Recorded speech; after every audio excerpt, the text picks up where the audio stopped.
ശ്രീഭാഗവതാമൃതം ജീവാമൃതം ശ്രീഭാഗവതാമൃതം ജീവാമൃതം ശ്രീവിഷ്ണു ഭഗവാന്റെ ചരിതാമൃതം വേദവ്യാസൻ മൊഴിഞ്ഞ വചനാമൃതം വേദവ്യാസൻ മൊഴിഞ്ഞ വചനാമൃതം ഭാഗവതാമൃതം ജീവാമൃതം ശ്രീഭാഗവതാമൃതം ജീവാമൃതം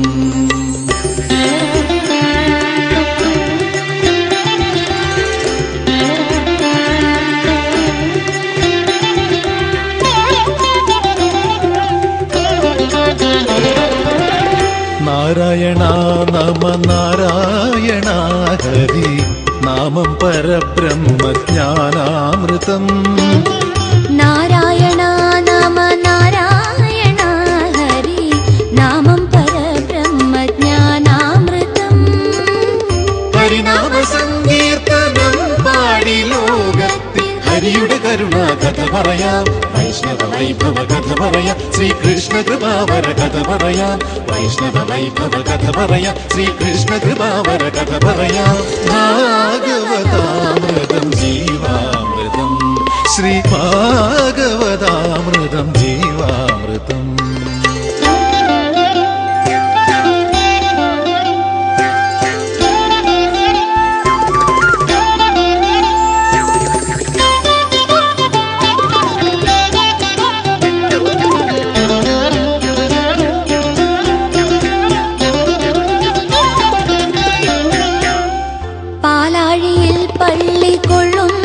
ഭഗവാന്റെ ലീലാവിലാസങ്ങളാണീ കഥ പാലാഴിയിൽ പള്ളി കൊള്ളുന്ന ഭഗവാന്റെ ലീലാവിലാസങ്ങളാണീ കഥ പാഞ്ചജന്യം മുഴക്കി ഗീതാമൃതം പൊഴിച്ച കൃഷ്ണ ഹരേ ജയ കൃഷ്ണ ഹരേ പങ്കജനാഭ മുകുന്ദ ഹരേ വൃന്ദാവന ഗോവിന്ദ ഹരേ പങ്കജനാഭ മുകുന്ദ ഹരേ വൃന്ദാവന ഗോവിന്ദ ഹരേ ഭാഗവതാമൃതം ജീവാമൃതം ശ്രീഭാഗവതാമൃതം ജീവാമൃതം ശ്രീവിഷ്ണു ഭഗവാന്റെ ചരിതാമൃതം വേദവ്യാസൻ മൊഴിഞ്ഞ വചനാമൃതം ഭാഗവതാമൃതം ജീവാമൃതം വേദസാരാമൃതം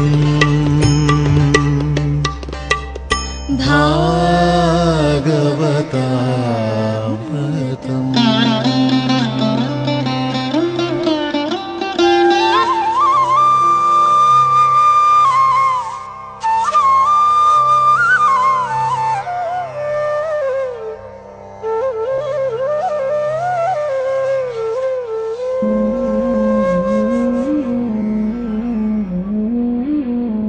നാരായണ നാരായണ നാരായണ നാരായണ നാരായണ നാരായണ നാരായണ നാരായണ നാരായണ നാരായണ നാരായണ നാരായണ നാരായണ നാരായണ നാരായണ നാരായണ നാരായണ നാരായണ നാരായണ ഓം നമോ ഭഗവതേ വാസുദേവായ ഓം നമോ ഭഗവതേ വാസുദേവായ ഓം നമോ ഭഗവതേ വാസുദേവായ ഓം നമോ ഭഗവതേ വാസുദേവായ ഓം നമോ ഭഗവതേ വാസുദേവായ ഓം നമോ ഭഗവതേ വാസുദേവായ സശംഖചക്രം സകിരീടകുണ്ടലം സപീതവസ്ത്രം സരസീരുഹേക്ഷണം സഹാരവക്ഷസ്ഥല കൗസ്തുഭശ്രിയം നമാമി വിഷ്ണും ശിരസാ ചതുർഭുജം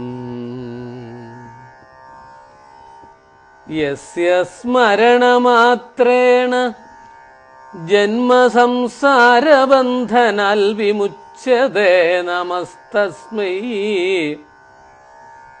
വിഷ്ണവേ പ്രഭവിഷ്ണവേ.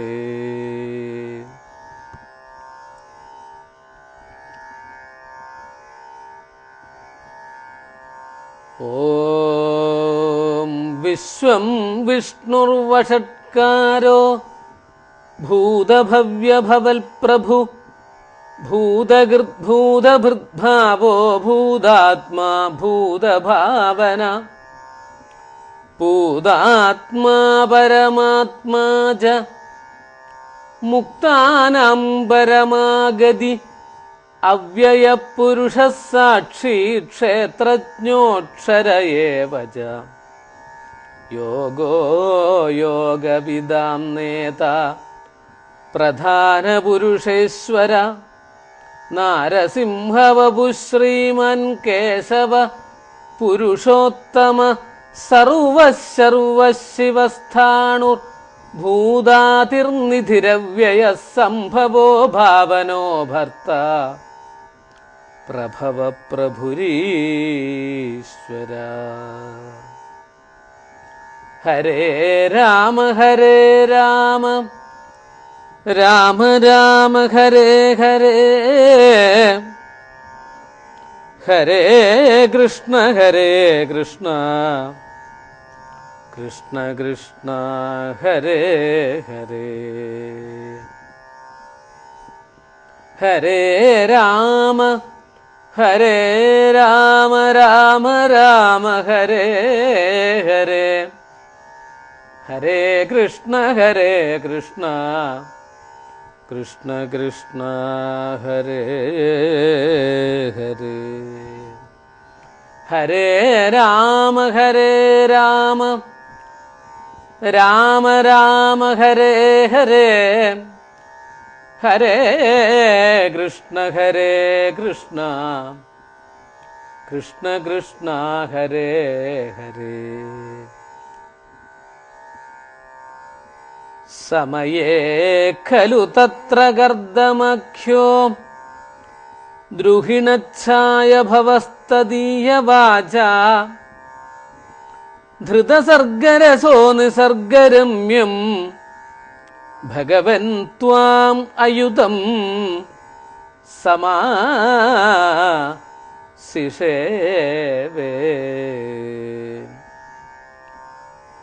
ശ്രീകൃഷ്ണ ഗോവിന്ദ ഹരേ മുരാരേ ഹേ നാഥ നാരായണ വാസുദേവ. എല്ലാവർക്കും നമസ്കാരം. ശ്രീമദ് ഭാഗവതം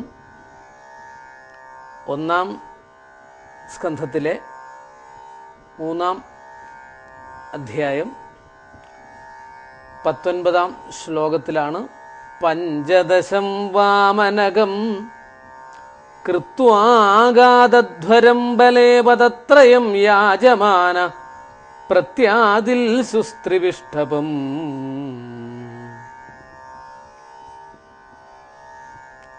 വാമനാവതാര ചരിത്രം അനുസ്മരിക്കുന്നത് ഈ ശ്ലോകത്തിലാണ്. വാമനമൂർത്തിയായിട്ട് ഭഗവാൻ അവതാരലീലകൾ കൈക്കൊണ്ടു. ആ വാമന അവതാരത്തിൽ ഇവിടെ ഒരു പ്രത്യേകത, മഹാബലി വിന്ധ്യാവലിയോട് കൂടിയിട്ട്, വിന്ധ്യാവലി അദ്ദേഹത്തിൻ്റെ പത്നിയാണ്, ദാനം ചെയ്തു. 3 അടി മണ്ണ് ദാനം ചെയ്തു അഭ്യർത്ഥന പ്രകാരം. ഇനി അങ്ങൊന്ന് ബ്രഹ്മചാരി കുട്ടി ഉണ്ണി അങ്ങ് അളന്നെടുത്തോളൂ എന്ന് പറഞ്ഞു. അപ്പോൾ ഭഗവാൻ എന്ത് ചെയ്തു? ഇവിടെ വേറൊരു വിശേഷം കൂടി ഉണ്ടായി. ഈ സമയത്ത് അളന്നെടുക്കാൻ തയ്യാറാവുന്നതിന് തൊട്ടു മുമ്പ്, ഈ ദാനം ചെയ്യുന്ന സമയത്ത്, ദാനം ചെയ്താൽ പിന്നെ അളന്നെടുക്കണം, പിന്നെ നിവൃത്തിയില്ല. ദാനം ചെയ്യുന്നു സങ്കല്പിച്ച് കുറച്ച് മണ്ണൊക്കെ എടുത്തിട്ടാ കൊടുക്കുക. വെറ്റില, അടക്ക, ചന്ദനം, പൂവ്, തുളസിപ്പൂവ്, തീർത്ഥജലം അക്ഷതം ഇതൊക്കെ കയ്യിലെടുത്ത് 3 അടി മണ്ണ് ദാനം ചെയ്യുന്നു. സങ്കല്പിച്ചിട്ടില്ല, 3 അടി മണ്ണ് തന്നെ ഇതോടുകൂടി ദാനം ചെയ്യുകയാണ്. ഓം തത്സത്, ഒരു ബ്രഹ്മചാരിക്ക് എന്നുള്ള സങ്കല്പത്തിലാണ്. അപ്പോഴാണ് ഈ ശുക്രാചാര്യൻ, അസുരഗുരു ആണ് ശുക്രാചാര്യൻ, അദ്ദേഹം പറഞ്ഞു, ശരിക്കും സാധാരണ കഥ പറയുമ്പോഴൊക്കെ ഒരു ശാപം ചെയ്തു എന്നൊക്കെയാണ് പറയുക. ശപിക്കുന്നത് ഉണ്ട്, പക്ഷെ ശാപവും അനുഗ്രഹവും ഭക്തന്മാരെ സംബന്ധിച്ച് ഒരുപോലെയാണ്. അതൊക്കെ ഒരു ശാപമായാലും അത് അനുഗ്രഹമായിട്ട് എടുക്കുന്നവരാണ് വിഷ്ണു ഭക്തന്മാർ. ഇവിടെ എന്താണ് പറഞ്ഞതെന്നറിയോ? ഈ വന്നിരിക്കുന്നത് ഒരു ഉണ്ണിയല്ല കേട്ടോ, പിന്നെ ആരാണ്? സാക്ഷാൽ ശ്രീഹരിതാണ്. മായാമാണവഗോഹരി, സാക്ഷാൽ ശ്രീഹരി തന്നെയാണ് ഇവിടെ വന്നിരിക്കുന്നത്. ഭഗവാൻ തന്നെയാണ്, വിഷ്ണു ഭഗവാനെയാണ് ശ്രീഹരി എന്ന് പറയുന്നത്. ആ ശ്രീഹരി ഭഗവാൻ തന്നെയാണ് മുന്നിൽ വന്ന് നിൽക്കുന്നത്. ഇദ്ദേഹത്തിന് ദാനം ചെയ്യരുത്, അങ്ങനെയുണ്ടോ? അല്ല, ഭഗവാനാണ് ദാനം ചെയ്യുന്നതെന്നല്ലേ. ഇദ്ദേഹം എന്തിനാ വന്നതെന്നറിയോ? അറിയില്ലെങ്കിൽ ശിഷ്യന് പറഞ്ഞു തന്നേക്കാം. ഇദ്ദേഹത്തിന് ദാനം ചെയ്ത അങ്ങയുടെ സ്വത്തും സമ്പത്തും മുഴുവൻ ഇദ്ദേഹം ഈ ദാനത്തിലൂടെ സ്വീകരിക്കും. എന്നിട്ടൊന്നും ഉണ്ടാവില്ല, പിന്നെ ഐശ്വര്യം മുഴുവൻ പോകും. പിന്നെ വാക്ക് പറഞ്ഞു പോയി എന്നല്ലേ ഉള്ളൂ, കൊടുത്തില്ലല്ലോ. അതുകൊണ്ടാണ് ഞാൻ ഇപ്പോഴും പറയുന്നത്. ഇനി ചില പ്രത്യേക സന്ദർഭത്തിൽ വാക്ക് കൊടുത്തിട്ടായാൽ അത് മാറുന്നതിലും വലിയ തെറ്റില്ല എന്ന് പറഞ്ഞു. ആ സന്ദർഭമൊക്കെ ഭാഗവതത്തിൽ പറയുന്നു. ആ സന്ദർഭത്തിലേ ഇത് പറയാനും പറ്റുള്ളൂ, ഇപ്പോഴും പറഞ്ഞിട്ട് കാര്യമില്ല. അതുവരെയുള്ള കഥാഭാഗങ്ങൾ കേട്ടവർക്ക് ഇത് പറഞ്ഞിട്ട് കാര്യമില്ല. അല്ലെങ്കിൽ എന്താ വിചാരിക്കാൻ അറിയോ? വാക്ക് മാറാമെന്നും ഭാഗവതത്തിൽ പറഞ്ഞിട്ടുണ്ടെന്ന് പറയും. അതുകൊണ്ട് അതിപ്പോഴും മാറ്റിവെക്കാം. പിന്നെ ഈ ഒരാൾക്കുള്ള സ്വത്ത് സമ്പത്ത് ഇതൊക്കെ ഉണ്ടല്ലോ, മുഴുവനും ദാനം ചെയ്യാൻ പാടില്ല എന്നാണ് ശുക്രാചാര്യരുടെ അഭിപ്രായം. പിന്നെ എന്ത് വേണം? മൊത്തം സമ്പത്തിനെ 5ആയിട്ട് ഭാഗിക്കുക. 20%, 20%, 20%ആയിട്ട് 5 ഭാഗങ്ങളായാൽ 100ആയി. അങ്ങനെ ഭാഗിച്ചിട്ട് ധർമായ യശസേ അർത്ഥായ കാമായ സ്വജനായ ച പഞ്ചധാ വിഭജൻ വിത്തം ഇഹാമുത്രജമോദതേ. ധർമ്മത്തിന് ഒരു ഭാഗം, യശസ്സിന്, പേരിന്, കേമത്വത്തിന് വേണ്ടിയിട്ട് ഒരു ഭാഗം, ശ്രേയസ്സിന് വേണ്ടിയിട്ട്, യശസ്സിന് വേണ്ടിയിട്ട്, യശസ്സിന് അർത്ഥായ ഉള്ള സമ്പത്ത് വർദ്ധിപ്പിക്കാൻ വേണ്ടിയിട്ട് ഒരു ഭാഗം, കാമായ ആഗ്രഹങ്ങൾ നിവർത്തിക്കാൻ വേണ്ടിയിട്ട് ഒരു ഭാഗം, സ്വജനായ സ്വന്തം ആളുകൾക്ക് വേണ്ടി ഒരു ഭാഗം. ഇങ്ങനെ സ്വന്തം സമ്പത്തിനെ 5ആയിട്ട് വിഭജിച്ചിട്ട് കൃത്യമായിട്ട് ഒന്നിനായിട്ട് മുഴുവനും കൊടുക്കാൻ പാടില്ല. സ്വന്തക്കാർക്ക് വേണ്ടി മുഴുവനായിട്ട് പാടില്ല. ആഗ്രഹങ്ങളെ നിവർത്തിക്കാൻ വേണ്ടിയിട്ട് കിട്ടുന്ന കാശ് മുഴുവൻ അങ്ങനെ പാടില്ല. പേരിന് വേണ്ടിയിട്ട് മുഴുവൻ എങ്ങനെ കൊടുക്കുക, അതും വേണ്ട. ഇങ്ങനെ 5ആയിട്ട് വിഭജിച്ചിട്ട് ദാനം ചെയ്യുന്നവൻ ഈ ലോകത്തും പരലോകത്തും, അതായത് മോക്ഷം കിട്ടണമെങ്കിൽ അത് ഏറ്റവും ശ്രേഷ്ഠമാണ്. ഈ ലോകത്തും പരലോകത്തും അനുഗ്രഹിക്കപ്പെടും, മോദിക്കപ്പെടും, അനുമോദിക്കപ്പെടും.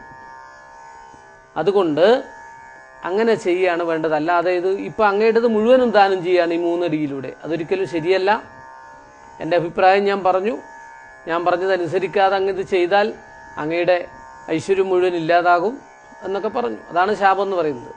പക്ഷെ അങ്ങനെയൊക്കെ ആയാലും ഇനി ഗുരുനാഥൻ തന്നെ പറഞ്ഞു കഴിഞ്ഞാൽ ഇവിടെ 2 കാര്യമാണ് മഹാബലിയെ സംബന്ധിച്ച് പ്രധാനമായിട്ട് മുന്നിലുള്ളത്. വാക്ക് മാറാം, പക്ഷേ ഒരു ബ്രഹ്മചാരി ഉണ്ണിക്കായാലും തരക്കേടില്ല. തൻ്റെ ബാക്കിയുള്ള സമ്പത്ത് പോകും, തനിക്ക് നാശം ഉണ്ടാവും എന്ന് വിചാരിച്ചിട്ടായാലും വാക്ക് കൊടുത്തതിൽ നിന്ന് പിന്മാറുക, അത് എൻ്റെ ജീവിതത്തിലില്ല. കാരണം ഭക്തോത്തമനായ എൻ്റെ മുത്തശ്ശൻ പ്രഹ്ലാദൻ്റെ ചരിത്രമൊക്കെ ഞാൻ കേട്ടിട്ടുണ്ടല്ലോ. അതുകൊണ്ട് തന്നെ ഒരിക്കലും ആ വാക്കുകളെ അസത്യമാക്കില്ല. കാരണം ആദ്യം പറഞ്ഞെന്താ? സത്യം പരം ധീമഹി, പരമമായ സത്യമാണ് ഈശ്വരൻ എന്നാണ്. അപ്പം അങ്ങനെയാണെങ്കിൽ ഒരിക്കലും ഞാൻ വാക്ക് മാറില്ല. അത് ചെറിയ കുട്ടിക്ക് കൊടുത്താലും വാക്ക് മാറില്ല.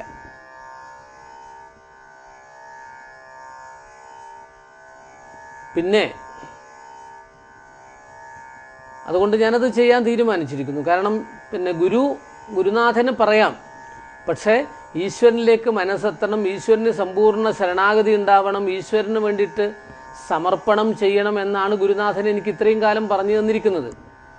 പക്ഷെ അതേ ഈശ്വരൻ തന്നെയാണ് മുന്നിൽ വന്നിട്ടുള്ളതെങ്കിൽ ഗുരുനാഥൻ ചിലപ്പോൾ എന്നെ പരീക്ഷിക്കുകയായിരിക്കാം. വാക്ക് മാറുന്നുണ്ടോ തൻ്റെ ശിഷ്യൻ അറിയാൻ വേണ്ടിയിട്ടായിരിക്കാം. പക്ഷേ ആ ഗുരുനാഥന് ഞാൻ ചെയ്ത് കാണിക്കേണ്ടത് എന്താണ്?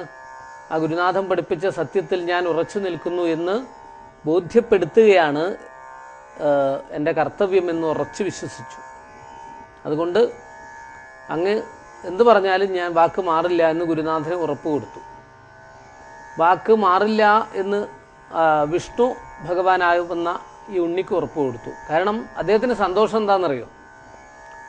ഒരു ബ്രാഹ്മണ കുട്ടിക്കാണ് താൻ ദാനം ചെയ്യുന്നതെന്ന് വിചാരിച്ചിട്ടാണ് ഇപ്പോൾ കൊടുക്കാൻ തയ്യാറായതും ഇപ്പം ഇത്രയൊക്കെ ചെയ്തത്. പക്ഷേ അത് സാക്ഷാൽ ശ്രീഹരി. നമ്മൾ യജ്ഞമൊക്കെ ആർക്ക് വേണ്ടിയിട്ടാണോ ചെയ്യുന്നത്, ഒരു യജ്ഞത്തിലും യാഗത്തിലും പൂജയിലൊക്കെ ഏതൊരു മൂർത്തിയെ ഉദ്ദേശിച്ചിട്ടാണോ ചെയ്യുന്നത്, ആ മൂർത്തി വരാറില്ല.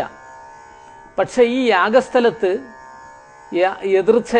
യാദൃച്ഛികമായിട്ട് ഈ സാക്ഷാൽ ഭഗവാൻ തന്നെ, ശ്രീപതിയായ ഭഗവാൻ തന്നെയാണ് വന്നിട്ടുള്ളതെങ്കിൽ ഇതിലധികം ഇനി ഒരു ധന്യത ഉണ്ടാവാനില്ല എൻ്റെ ജീവിതത്തിൽ. എൻ്റെ ഗുരുനാഥൻ അതെനിക്ക് കാണിച്ചു തരികയും ചെയ്തു. അത് ശിഷ്യന് കാണിച്ചു കൊടുക്കേണ്ട ഉത്തരവാദിത്വം ഗുരുനാഥനുണ്ട്. പാത്രം അറിഞ്ഞ് ദാനം ചെയ്യണമെന്നാണ്. അത് കാണിച്ചു തന്നു. കാരണം യജ്ഞോ യജ്ഞപതിർ യജ്വാ യജ്ഞാംഗോ യജ്ഞവാഹന യജ്ഞഭൃദ്യജ്ഞകൃത്യജ്ഞീ യജ്ഞഭുക് യജ്ഞസാധന യജ്ഞാന്തകൃത്യജ്ഞഗുഹ്യമന്നമന്നാദയേവച. ഇങ്ങനെയാണ് വിഷ്ണു സഹസ്രനാമത്തിലൂടെ യജ്ഞം ഭഗവത് സ്വരൂപം തന്നെയാണ്, യജ്ഞസ്വരൂപം തന്നെയാണ് ഭഗവാൻ. ആ യജ്ഞത്തിൽ ഇവിടെ നടക്കുന്നത് യജ്ഞമാണ്. ഒരു വലിയ യാഗം ഒക്കെ യജ്ഞമാണ്. അതാണ് വരുന്നത്. ഇനി പുരുഷ സൂക്തം പോലുള്ള മന്ത്രങ്ങളിൽ ഇത് വിശേഷിച്ച് പറഞ്ഞതൊക്കെ ഓർമ്മിക്കുന്നു ഈ മഹാബലി. യജ്ഞേന യജ്ഞമയജന്ത ദേവാഹതാനി ധർമാണി പ്രഥമാന്യാസന്തേഹനാഗം മഹിമാനസ്വജന്തേ എത്ര പൂർവേ സാധ്യാസന്തി ദേവാഹ. ഇങ്ങനെയൊക്കെയുള്ള മന്ത്രങ്ങളിലൂടെയൊക്കെ വിശേഷമായിട്ട് പറഞ്ഞു തരുന്നത് ആ യജ്ഞമൂർത്തിയുടെ പ്രഭാവമാണ്. യജ്ഞശ്രീപദേ, ജീവിതമാകും ഈ യജ്ഞശ്രീപതിയായ ഭഗവാനോട് ജീവിതമാകുന്ന ഈ ഹവിസ് തന്നെ നിന്റെ മുന്നിൽ ഞാൻ സമർപ്പിക്കട്ടെ എന്ന് പറയുന്ന ഒരു ഭാവനയുണ്ടെങ്കിൽ അത് ബലിയാണ് ലോകത്തിൽ ആദ്യമായിട്ട് കാണിച്ചു കൊടുത്തത്. ഞാൻ തന്നെ അങ്ങയുടെ മുന്നിൽ സമർപ്പിക്കപ്പെടുന്നവനാണ്, പിന്നെയല്ലേ എൻ്റെ സമ്പത്ത്, എൻ്റെ സ്വത്ത്, എൻ്റെ ഭൂമി, എൻ്റെ രാജ്യം എന്നുള്ള ഭാവത്തിൽ ബലി പറഞ്ഞു. സന്തോഷമായി ഭഗവാനെ, അവിടെ നിന്ന് അളന്നെടുത്തോളൂ എന്ന് പറഞ്ഞു. ഈ സന്ദർഭത്തിലും വാമനമൂർത്തി അവർദ്ധത അത്ഭുതം വളർന്നിങ്ങനെ വരാൻ തുടങ്ങി. അതാണ് വിശ്വരൂപം അവിടുത്തെ. അങ്ങനെ ആകാശം മുട്ടെ എന്ന് നമ്മൾ പറയുന്ന ഭാവത്തിൽ ഈ ത്രിഭുവനത്തെയും അതിക്രമിക്കുന്ന സ്വരൂപത്തോടുകൂടി പുരുഷ സൂക്തത്തിൽ പറഞ്ഞ സഹസ്രശീർഷ പുരുഷ സഹസ്രാക്ഷ സഹസ്രപാദസ്സ ഭൂമിം വിശ്വതോ വൃത്വാ അത്യതിഷ്ഠൽ ദശാങ്കുലം. പ്രപഞ്ചം മുഴുവൻ നിറഞ്ഞ് കവിഞ്ഞ് 10 അങ്കുലം പുറത്തേക്ക് തുടിച്ചു നിൽക്കുന്നൊരു ഭാവമുണ്ടെങ്കിൽ ഈ വാമനമൂർത്തി അത്രയും വലിയൊരു സ്വരൂപം ഇങ്ങനെ എടുക്കുന്നു. മേൽപ്പെട്ട് നോക്കിയാലേ കാണുള്ളൂ. ഈ സമയത്താണ് അളന്നെടുക്കാൻ കാലിങ്ങനെ ഉയർത്തുന്നു. എന്തായിരിക്കും ഭാഗ്യം? ഇവിടെ മഹാബലിക്ക് ഭാഗ്യമാണ്, നമ്മളൊക്കെ എന്ത് മനസ്സിലാക്കിയാലും. കാരണം ഈ സമയത്ത് വാമനമൂർത്തിയുടെ കാല് കൊണ്ട്, പെരുവിരൽ കൊണ്ട്, ഇതിങ്ങനെ ഉയർത്തുന്ന സമയത്ത് ആ പെരുവിരൽ കൊണ്ട് ബ്രഹ്മാണ്ഡ കടാഹത്തിൻ്റെ ആ അതിർത്തിയുടെ എന്താ പറയുക, ഒരു ആവരണം ഉണ്ടല്ലോ, നമ്മുടെ ഒരു ആവരണം പോലെ, ഒരടപ്പ് പോലെ, അല്ലെങ്കിൽ പുറമേ കവർ ചെയ്തിരിക്കുന്ന ഭാഗം, അതിനാണ് ആവരണം എന്ന് പറയുന്നത്. അങ്ങനെയുള്ള ആ ആവരണം, ബ്രഹ്മാണ്ഡ കടാഹത്തിൻ്റെ ആവരണം തന്നെ പൊട്ടിപ്പോയി അല്പം എന്നാണ് പറയുന്നത്. അപ്പോഴാണ് പെരുവിരൽ കണ്ടു പരിഭ്രമിച്ചു ബ്രഹ്മദേവൻ. കമണ്ഡലുവിലെ ജലം കൊണ്ടങ്ങനെ ആ പെരുവിരലിങ്ങനെ ഒഴിച്ചു. അഭിഷേകം ചെയ്തപ്പോൾ ആ ദിവ്യപ്രഭാവം കൊണ്ട് ആ ഒഴുക്കങ്ങനെ നിൽക്കാതെ കണ്ട് അങ്ങനെ ഒഴുകാൻ തുടങ്ങി എന്നാണ് പറയുന്നത്. അതാണ് വിഷ്ണുവിൻ്റെ പാദത്തിലൂടെ ഒഴുകിയിട്ട് താഴോട്ട് വന്നതാണ് ഏത് ഈ ഗംഗ എന്ന് പിന്നീട് അറിയപ്പെട്ടത്. പരമപവിത്രമായ ഗംഗ ഇവിടുന്നാണ് തുടങ്ങിയത് ഉത്ഭവം. താഴോട്ട് പതിക്കുകയാണ് ചെയ്തത്. ഈ വിഷ്ണു പാദോദകം ശുഭം എന്ന് പറയുന്ന തീർത്ഥജലമായിട്ട് പാദതീർത്ഥമായിട്ട് ഒഴുകി സീത അളകനന്ദ ചക്ഷുഭദ്ര എന്ന് ഭൂമിയിലെത്തുമ്പോഴേക്ക് കൈവഴികളായിട്ട് അങ്ങനെ തിരിഞ്ഞു, അങ്ങനെ ഒഴുകുകയാണ് ചെയ്യുന്നത്. അങ്ങനെയുള്ള സന്ദർഭം ഇവിടെ ഓർമ്മിച്ചു. ഗംഗയുടെ ഉദ്ഭവസ്ഥാനം ഒക്കെ ഗംഗോത്രിയൊക്കെ ഭൂമിയിൽ കാണുന്നത് അപ്പം തന്നെ നമുക്ക് മനസ്സിലാകും. പാതാളത്തിലേക്ക് പോയിട്ടുള്ള ഗംഗ അവിടുന്ന് മേൽപോട്ട് വരുന്നതായിട്ടാണ് ഗംഗോത്രിയിൽ കാണാൻ സാധിക്കുക. ഇവിടെ ഒരു മഹാഭാഗ്യം ഉണ്ടായി. എന്താ മഹാഭാഗ്യം എന്നല്ലേ? അത്യപൂർവം ചില ജീവന് മാത്രം കിട്ടിയിരിക്കുന്ന, ചില വ്യക്തികൾക്ക് മാത്രം കിട്ടിയിരിക്കുന്ന ഒരു മഹാഭാഗ്യം. അതിലൊന്നാമൻ ഈ മഹാബലി. എന്താണെന്നോ, ഈ പാദമാണ് ഏറ്റവും ശ്രേഷ്ഠം എന്നാണ് പറയുന്നത്. ഭഗവാന്റെ പാദമാണ് ഏറ്റവും ശ്രേഷ്ഠം. ഭഗവാന്റെ മാത്രമല്ല, എല്ലാവർക്കും പാദമാണ് ശ്രേഷ്ഠം. അതിലും പാദത്തിൻ്റെ അടിഭാഗമാണ് ഏറ്റവും ശ്രേഷ്ഠം എന്ന് പറയുന്നു. പാദമൂലം എന്നാണ് പറയുക. പാദമൂലം എന്ന് പറഞ്ഞാൽ ഈ പാദത്തിൻ്റെ അടിഭാഗം. ഭഗവാന്റെ പാദത്തിന് വജ്ര അങ്കുശധ്വജ സുദർശന ലാഞ്ചനാഢ്യം, ഈ ആയുധങ്ങളും അതിൻ്റെയൊക്കെ ചിഹ്നങ്ങളൊക്കെ നിറഞ്ഞിരിക്കുന്നതാണ് പാദം. വിഷ്ണുവിൻ്റെ പാദം സങ്കല്പിക്കുക എന്ന് പറഞ്ഞാൽ ഏറ്റവും ശ്രേഷ്ഠമാണ്. ആ പാദം കാണാനുള്ള ഭാഗ്യം എല്ലാവർക്കും ഉണ്ടാവാറില്ല. പക്ഷെ ഹൃദയത്തിൽ ഇത് കാണാൻ സാധിച്ചാൽ, ഒരു തവണ ഇത് കാണാൻ സാധിച്ചാൽ, ഹൃദയത്തിലേക്ക് ഏറ്റെടുക്കാൻ സാധിച്ചാൽ മഹാഭാഗ്യമാണ്. പക്ഷെ എന്താ ചെയ്യുക എന്നറിയോ? മഹാത്മാക്കൾ, യോഗീശ്വരന്മാരൊക്കെ ഭഗവാന്റെ ഈ വിശേഷപ്പെട്ട അതിമനോഹരമായ പാദമൂലം, പാദത്തിൻ്റെ അടിഭാഗം, അതുകൊണ്ടാണ് ചില യോഗീശ്വരന്മാരുടെ അല്ലെങ്കിൽ ഈശ്വരൻ്റെയൊക്കെ പാദങ്ങളൊക്കെ ചില സ്ഥലത്തൊക്കെ വെണ്ണക്കല്ലിലൊക്കെ കൊത്തി മനോഹരമാക്കിയിട്ട് വെച്ചിട്ട് കാണാം. ആ പാദം നമുക്ക് സ്പർശിക്കാൻ വേണ്ടിയിട്ടാണ്. ഇങ്ങനെയല്ല പാദം ഉണ്ടാവുക. നമ്മൾ നിൽക്കുന്ന രൂപത്തിലല്ല പാദം കാണിക്കുക. പാദത്തിൻ്റെ അടിഭാഗമാണ് ഇങ്ങനെ ഉണ്ടാവുക. പാദത്തിൻ്റെ അടിഭാഗം മേൽപോട്ടാക്കിയിട്ടാണ് അടയാളത്തോടു കൂടിയാണ് കാണിക്കുക. അതാണ് നമ്മൾ തൊട്ട് വന്ദിക്കുക. ഏറ്റവും ശ്രേഷ്ഠമാണ് പാദത്തിൻ്റെ അടിഭാഗം, പാദമൂലം എന്നാണ് പറയുക. ഇതിന് പ്രമാണമുണ്ട്. യോഗീശ്വരന്മാർ അനേക കാലം തപസ് ചെയ്ത് 400 വർഷവും 500 വർഷവും ഹിമാലയത്തിനുള്ളിലാവുമ്പോൾ പിന്നെ ഈ വർഷമൊന്നും കണക്കില്ലല്ലോ. അങ്ങനെ തപസ് ചെയ്യുന്ന യോഗീശ്വരന്മാർ പോലും പ്രാർത്ഥിക്കുന്നത് ത്വദംഗേഷ്വധികസു മധുരം മുക്തിഭാജാം നിവാസോ. ത്വദംഗം, അങ്ങയുടെ അംഗഭാഗങ്ങളിൽ, ശരീരഭാഗങ്ങളിൽ ഏറ്റവും ശ്രേഷ്ഠമായിട്ടുള്ള ആ പാദത്തിലെ അടിഭാഗം ഞങ്ങളുടെ ഹൃദയത്തിൽ കാണണം ഭഗവാനെ. നിത്യം ചിത്തസ്ഥിതമേ എന്ന് പ്രാർത്ഥിക്കുന്ന ഒരവസ്ഥയുണ്ടെങ്കിൽ ആ ഭാഗ്യം എല്ലാവർക്കും കിട്ടില്ല കേട്ടോ. ഇവിടെ നമുക്ക് ഭഗവത്ഗീതയിലൂടെ അടുത്ത സഖാവായ സുഹൃത്തായ അർജുനൻ യുദ്ധക്കളത്തിൽ വേണ്ടപ്പെട്ടവരെയും ബന്ധുക്കളെയും ഗുരുക്കന്മാരെയും ഗുരുനാഥനെയും കണ്ട് തളർന്നു വീഴുന്ന സമയത്ത് പിടിച്ചെഴുന്നേൽപ്പിച്ച് അതിമനോഹരമായിട്ടുള്ള ഉപദേശങ്ങളിലൂടെ എഴുന്നേൽക്കൂ അർജുന, വിഷാദിക്കേണ്ട സമയമല്ല ഇത് എന്ന് പറഞ്ഞ് തസ്മാത് ഉത്തിഷ്ഠ കൗന്ദേയ യുദ്ധായ കൃതനിശ്ചയ, യുദ്ധം ചെയ്യൂ അർജുന എന്ന് പറഞ്ഞുകൊണ്ട് അർജുനനെ യുദ്ധത്തിന് പ്രേരിപ്പിക്കാൻ, ആ തളർച്ചയിൽ നിന്ന്, ആ ശരീരത്തിൻ്റെ മനസ്സിൻ്റെ അവസ്ഥയിൽ നിന്നും ഉത്തേജിപ്പിക്കാൻ വേണ്ടി ഉപദേശാമൃതം പൊഴിച്ചു ശ്രീകൃഷ്ണ ഭഗവാൻ. അങ്ങനെയുള്ള അവിടുത്തെ ഉപദേശാമൃതമാണ് ഭഗവത്ഗീതയായിട്ട് ലോകം മുഴുവനും ഇന്നും കീഴടക്കിയിരിക്കുന്നത്. ജാതി മതഭേദമന്യേ. ഹൈന്ദവ സമൂഹത്തിൻ്റെതല്ല, അത് മാനവ സമൂഹത്തിൻ്റെയാണ് ഭഗവത്ഗീത.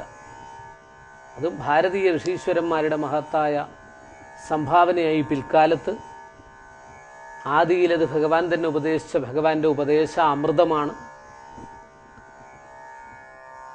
പക്ഷെ കുറേ ഉപദേശങ്ങളൊക്കെ കഴിഞ്ഞപ്പോഴും വിശ്വാസം വേണ്ടേ? ആ പൂർണ്ണ വിശ്വാസത്തിലേക്ക് എത്തിക്കുന്നതിന് വേണ്ടിയിട്ട് അന്ന് അർജുനന് അവിടുത്തെ ദിവ്യമായ രൂപം, വിശ്വരൂപം ദർശിപ്പിച്ചു കൊടുത്തു, കാണിച്ചു കൊടുത്തു. അത് കാണാൻ ഇടവന്നു. ആ നിന്ന നിൽപ്പിൽ അർജുനൻ അടിമുതൽ പാദാതി കേശം കേശാദിപാദം അവിടുത്തെ സ്വരൂപത്തെ നോക്കി 30 മുക്കോടി ദേവതാ സാന്നിധ്യങ്ങളും ആ ഭഗവാനിൽ കണ്ടു. ഭഗവാന്റെ ദിവ്യ സ്വരൂപത്തെ കണ്ട് നമസ്തേസ്തു സഹസ്രകൃത്വ പുനശ്ച ഭൂയോപി നമോ നമസ്തേ നമ പുരസ്താദ് അഥ പൃഷ്ഠതസ്തേ നമോസ്തുതേ സർവദയേവ സർവ സ്ഥാനേ ഋഷികേശ തവ പ്രകൃത്യ ജഗത്ബഹിർഷ്യത്യനുരജ്യതേ ച രക്ഷാംസി ഭീതാനി ദിശോ ദ്രവന്തി സർവേ നമസ്യന്തി ച സിദ്ധസംഘ. വിശേഷപ്പെട്ട മന്ത്രങ്ങൾ ജപിച്ചാൽ സകല ദുഷിച്ച ഊർജം ഉണ്ടെങ്കിൽ പോയിട്ട് ഭഗവത് ചൈതന്യം ഇവിടെ നിറഞ്ഞു വരും, ആ വ്യക്തിയിൽ ആത്മചൈതന്യം നിറഞ്ഞു വരും എന്നൊക്കെയുള്ള സങ്കല്പപ്രകാരം അർജുനൻ സ്തുതിക്കുന്ന രംഗം ശ്രീമദ് ഭാഗവതത്തിലല്ല, ഈ രംഗം ഭഗവത്ഗീതയിലാണെന്ന് ഓർമ്മിക്കുക. 11ാമത്തെ അധ്യായത്തിൽ അതിവിശേഷപ്പെട്ട വിശ്വരൂപ ദർശന യോഗത്തിൽ ഭഗവാൻ ശ്രീകൃഷ്ണ പരമാത്മാവ് ഗുഹ്യതമമായ ശാസ്ത്രം അർജുനന് ഉപദേശിച്ചു കൊടുത്ത് പറഞ്ഞു, അർജുന, ഏറ്റവും ശ്രേഷ്ഠമാണ് ഈ ശാസ്ത്രം. ശ്രദ്ധയോടുകൂടിയിട്ട് ശ്രവണം ചെയ്യുന്നവർക്ക് പുണ്യമുണ്ടാക്കുമെന്നൊക്കെ പറഞ്ഞുകൊണ്ട് എല്ലാവിധത്തിലുള്ള നന്മയുണ്ടാകും, യുദ്ധം ചെയ്യൂ, എന്നെ അനുസ്മരിച്ചുകൊണ്ട് യുദ്ധം ചെയ്യൂ എന്ന് പറഞ്ഞ് യുദ്ധത്തിന് തയ്യാറാക്കുകയും ഒക്കെ ചെയ്യുന്ന സമയത്ത് യുദ്ധക്കളത്തിൽ വെച്ചുള്ളതാണ് ഭഗവത്ഗീത. പറയാൻ കാരണം വളരെ ശ്രദ്ധേയമായൊരു ഒരു സന്ദേശം ഇവിടെയുണ്ട്. അതുകൊണ്ടാണ് അർജുനൻ ഭഗവാന്റെ വിശ്വരൂപം കണ്ടു, സ്തുതിച്ചു, നമസ്കരിച്ചു, ഭഗവാൻ വാക്കുകളെ കൊണ്ട് അനുഗ്രഹിച്ചു.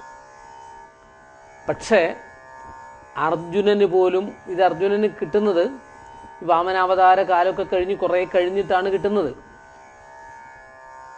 കൃതയുഗത്തിൽ മത്സ്യക്കൂർമ്മ വരാഹശ്ച നാരസിംഹശ്ച 4 അവതാരങ്ങൾ കഴിഞ്ഞ് മത്സ്യക്കൂർമ്മം വരാഹം നരസിംഹം, വാമനാവതാരം പരശുരാമാവതാരം ശ്രീരാമാവതാരം, ഇത് 3ഉമാണ് ത്രേതായുഗത്തിൽ. അപ്പോൾ ഈ ത്രേതായുഗത്തിലാണ് ഏത് നടക്കുന്നത്? ഈ വാമനാവതാരം നടക്കുന്നത്. അത് കഴിഞ്ഞിട്ട് ദ്വാപരയുഗം കഴിഞ്ഞു, ഇപ്പോഴും കലിയുഗമാണ്. ഈ ദ്വാപരയുഗത്തിലാണ് ശ്രീകൃഷ്ണ അവതാരം. ദ്വാപരയുഗത്തിലാണ് ശ്രീകൃഷ്ണ ഭഗവാൻ അർജുനന് എന്ത് ചെയ്യുന്നത്? ഭഗവത്ഗീത ഉപദേശിച്ചു കൊടുക്കുന്നത്. നമ്മളിപ്പോഴും പറയുന്നതോ ത്രേതായുഗത്തിലാണ്, ത്രേതായുഗത്തിൻ്റെ ആദ്യ ഭാഗത്തിൽ. അങ്ങനെയാണെങ്കിൽ ത്രേതായുഗത്തിലെ വിശ്വരൂപ ദർശനം ആർക്ക് വേണ്ടിയിട്ടുള്ളതാണ്? ചിന്തിക്കേണ്ട വിഷയമാണിത്. ആധ്യാത്മികമായ നല്ലൊരു ചിന്തയ്ക്ക് വിഷയീഭവിക്കേണ്ടതാണ് വാമനാവതാര ചരിത്രം. അതില്ലാത്തതാണ് നമ്മുടെ കുഴപ്പത്തിന് കാരണം. ത്രേതായുഗത്തിലാണ് ഭഗവാൻ ഈ അവതാരം സ്വീകരിച്ചത്. ആ ത്രേതായുഗത്തിൽ ഒരു വിശ്വരൂപ ദർശനമുണ്ടായിരുന്നു. അത് അർജുനന് കാണിച്ചതിനേക്കാളൊക്കെ എത്രയോ ശ്രേഷ്ഠമായിരുന്നു. കാരണം ഇവിടെ പറയുന്നു, ഒരു അസുരനാണ് കാണിച്ചു കൊടുത്തിരിക്കുന്നത്. രാക്ഷസീയ സ്വഭാവത്തോടു കൂടിയിട്ടുള്ള ആളാണല്ലോ ഈ അസുരന്മാർ. ഇദ്ദേഹം അസുരനാണ്, ശരിക്കും ജന്മനാൽ അസുരനാണ്. അസുര കുലത്തിലാണ് ജനിച്ചത്. പ്രഹ്ലാദനും അതെ. ഹിരണ്യകശിപുവിൻ്റെ മകൻ പ്രഹ്ലാദൻ, പ്രഹ്ലാദൻ്റെ മകൻ വിരോചനൻ, വിരോചനൻ്റെ പുത്രനാണ് ബലി, ബലിയുടെ പുത്രന് ബാണൻ, ബാണാസുരൻ, എല്ലാ അസുരൻ വംശമാണ്. പക്ഷേ ഭഗവാൻ അസുരനാണോ ദേവനാണോ എന്ന് നോക്കാറില്ല. ഭഗവാൻ മനുഷ്യനാണോ മൃഗമാണോ എന്ന് നോക്കാറില്ല. ഇതൊക്കെ നമ്മൾ നരസിംഹാവതാരത്തിലൂടെ കാണിച്ചു തന്നു. ഭക്തിയുണ്ടോ ഹൃദയത്തിലെന്നേ ഭഗവാൻ നോക്കാറുള്ളൂ. ഈ പരമഭക്തനായ ബലിക്ക് അദ്ദേഹത്തിന് അത്ര യോഗ്യത ഉണ്ടെന്ന് മനസ്സിലാക്കിയത് കൊണ്ടല്ലേ ഇത് സകലതും സമർപ്പിച്ചില്ലേ. നോക്കൂ, ഗുരുനാഥൻ പറഞ്ഞിട്ടും തൻ്റെ സകല ഐശ്വര്യങ്ങൾ പോകുമെന്ന് പറഞ്ഞിട്ടും തൻ്റേത് മുഴുവൻ സമർപ്പിച്ച് തൊഴുതുകൊണ്ട് നിൽക്കുന്ന ഈ ഭക്തനെ ഞാൻ വേണ്ട വിധത്തിൽ അനുഗ്രഹിക്കണം. എൻ്റെ ആ മുൻ അവതാരത്തിൽ ഇദ്ദേഹത്തിൻ്റെ മുത്തശ്ശനെ അനുഗ്രഹിച്ചതിനേക്കാളൊക്കെ എത്രയോ മടങ്ങധികം ഞാൻ അനുഗ്രഹിക്കണമെന്ന് ഈ സമയത്ത് വാമനമൂർത്തിയായിട്ടുള്ള ഭഗവാൻ സങ്കല്പിച്ചു എന്ന് മനസ്സുകൊണ്ട്. ഈ സമയത്ത് എന്താണുള്ളതെന്നറിയോ? താഴെ ഇരുന്നിട്ട് ഇങ്ങനെ നിന്നിട്ട് അല്ല, അവിടെ ഇങ്ങനെ തൊഴുത് കൊണ്ടിരിക്കുകയല്ലേ ബലി. ആ ബലി കാണുന്നത് ഈ പാദത്തിൻ്റെ അടിഭാഗമാണ്. യോഗീശ്വരന്മാർക്ക് എത്രയോ വർഷം തപസ് ചെയ്യുന്ന യോഗീശ്വരന്മാർ ഹൃദയത്തിൽ മാത്രം സങ്കല്പത്തിൽ മാത്രം കാണണമേ എന്ന് കൊതിക്കുന്ന പാദത്തിൻ്റെ മൂലം അടിഭാഗം ഇതിങ്ങനെ ഉയർത്തിയ സമയത്ത്, ഈ വലതുകാലം ഉയർത്തിയ സമയത്ത് ആർക്ക് കാണാൻ സാധിച്ചു? മഹാബലിക്ക് കാണാൻ സാധിച്ചു. ഇതാണ് ഏറ്റവും വലിയ, ലോകത്തിൽ ആർക്കും ഇങ്ങനെ ഒരു ഭാഗ്യം കിട്ടിയിട്ടില്ല. ആ ചരിത്രമാണ് മഹാബലിയുടെ ചരിത്രം. അങ്ങനെയാണ് ഇദ്ദേഹം മഹാബലി ആകുന്നത്. ശരിക്കും ബലിയെ മഹാബലിയാക്കിയത് ഇദ്ദേഹത്തിൻ്റെ ഈ സമർപ്പണ ഭാവനയും ഈ അനുഗ്രഹവുമാണ്. ഇത് കാണിച്ചു കൊടുത്തു, തീർന്നില്ല, കാണിച്ചു കൊടുക്കുക. മഹാഭാഗ്യം ഹൃദയത്തിലേക്ക് കാണണേന്ന് നമ്മൾ സാധാരണ അങ്ങനെയാണല്ലോ, ഹൃദയത്തിലേറ്റുന്നതിന് പകരം ശിരസ്സിൽ ഇങ്ങനെ തൊട്ട് തലയിൽ വെക്കാറുണ്ട്. തലയിൽ വെച്ചാൽ അത് ഇവിടെ മൂർധാവിലൂടെ ഇറങ്ങിയിട്ട് നമ്മുടെ ഹൃദയത്തിലേക്ക് എത്തും. തല കുനിക്കാറുണ്ട്, തലയിൽ വെക്കാറുണ്ട്. അത്രയും ഉയർന്ന സ്ഥാനത്ത് ആ മൂർധാവിൽ ബ്രഹ്മരന്ധ്രത്തിന് നേരെ ഈ സങ്കല്പം ചെയ്തിട്ട് പാദം തൊട്ടിങ്ങനെ വെക്കാറുണ്ട് നമ്മൾ. പക്ഷേ ആ പാദം ഭഗവാൻ തന്നെ നേരിട്ട് എടുത്ത് വെച്ച് കൊടുക്കുന്ന ഒരവസ്ഥ ഉണ്ടായി ഇവിടെ. 2 അടി കൊണ്ട് ഈ ത്രിലോകങ്ങൾ മുഴുവൻ അളന്നെടുത്തു. മഹാബലിയുടേത് മുഴുവനും അളന്നെടുത്തു 2 അടി കൊണ്ട്. ഇനി 3ാമത്തെ അടി എവിടെ വെക്കുമെന്നുള്ള നിലക്ക് ഇങ്ങനെ ചിന്തിച്ചു കൊണ്ടിരുന്നു. അപ്പോൾ ബലി പറഞ്ഞു, അങ്ങ് ഏത് രൂപത്തിലാണോ എന്നോട് ചോദിച്ചത് അതേ രൂപത്തിൽ തന്നെ ചെറുതായിട്ട് വാമനമൂർത്തിയുടെ രൂപത്തിൽ തന്നെ വന്നു കഴിഞ്ഞാൽ ഞാൻ 3ാമത്തെ അടി വെക്കാനുള്ള സ്ഥലം തരാം. എൻ്റേത് മുഴുവൻ പോയെങ്കിലും ഞാൻ കണ്ടിട്ടുണ്ടെന്ന് പറഞ്ഞപ്പോൾ കൗതുകത്തോടു കൂടി വാമനമൂർത്തി ചെറുതായി എങ്ങനെ മുന്നിൽ നിന്നു. അപ്പോഴാണ് പറഞ്ഞത്, എൻ്റേത് മുഴുവൻ ഇല്ലാതായി, ഞാൻ ബാക്കിയുണ്ട്, അഹം ബാക്കിയുണ്ട്, ബലിയായി ഞാൻ എന്ന് പറഞ്ഞുകൊണ്ട് ശിരസ് ഇങ്ങനെ കുനിച്ച സമയത്ത് ഈ ശിരസിൽ അങ്ങയുടെ കൊച്ചു പാദം വെച്ചിട്ട് ഇനി 2 അടിയല്ലേ വെക്കാൻ സ്ഥലം കിട്ടിയുള്ളൂ, 3ാമത്തേത് കൂടി അളന്നെടുത്ത് എന്നെ കടത്തിൽ നിന്നും മുക്തനാക്കണം.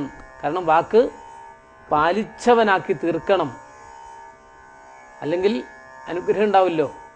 അതുകൊണ്ട് വാക്ക് പാലിച്ചു, സത്യം പാലിച്ചവനാണ് ബലി, തൻ്റെ ഭക്തൻ എന്ന് പറയണം. ഭഗവാൻ ആ ഒരു കേമത്വം തന്നെ ഉണ്ടാവട്ടെ എന്ന് പറഞ്ഞുകൊണ്ട് ശിരസ് കുനിച്ചു. കണ്ണുനീരോട് കൂടിയിട്ട് ഒരു പാദം ഇവിടെ ഉണ്ട്, ആ പാദത്തിൻ്റെ മുന്നിലാണ് ഇരിക്കുന്നത്. ശിരസ് കുനിച്ച സമയത്ത് ഭഗവാൻ വാമനമൂർത്തി മെല്ലെ ആ പാദം ശിരസിൽ ഇങ്ങനെ എടുത്തു വെച്ചു. ആനന്ദസാഗരത്തിൽ ആറാടി പുളകച്ചാർത്ത അടിമുടി ഉണ്ടായി.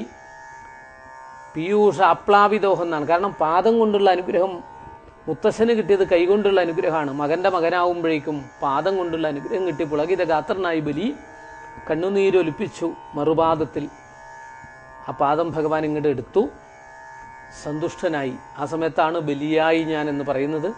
മനസ്സും വാക്കും കർമ്മവുമാകുന്ന 3 അടി ഭഗവാനിൽ സമർപ്പിച്ച് കൃതാർത്ഥനായ മഹാബലി ഇങ്ങനെ കണ്ണുനീരൊലിപ്പിച്ചുകൊണ്ട് വാമനമൂർത്തിയുടെ മുന്നിൽ തൊഴുതു നിൽക്കുന്ന രംഗമാണ് നമ്മളും ഹൃദയത്തിൽ കാണേണ്ടത്.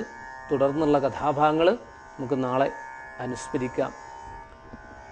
സ്വസ്തി പ്രജാഭ്യ പരിപാലയന്താം ന്യായേണ മാർഗേണ മഹിം മഹീഷാഃ ഗോബ്രാഹ്മണേഭ്യഃ ശുഭമസ്തു നിത്യം ലോകാ സമസ്താ സുഖിനോ ഭവന്തു. ചരണനദജനഭരണ തവ കഥകളിന്നു ഞാൻ ചെറ്റുപിഴച്ചുര ചെയ്തു പോയെങ്കിലും തവ മനസി സകലമതു കൃപയൊടു പൊറുത്തു മാം ത്വൽഭക്തനാകാൻ അനുഗ്രഹിക്കേണമേ.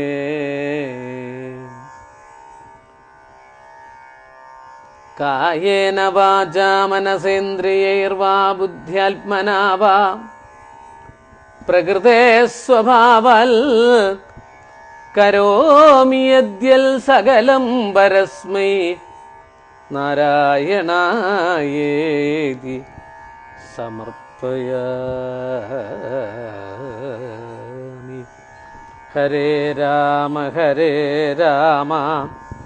രാമ രാമ ഹരേ ഹരേ, ഹരേ കൃഷ്ണ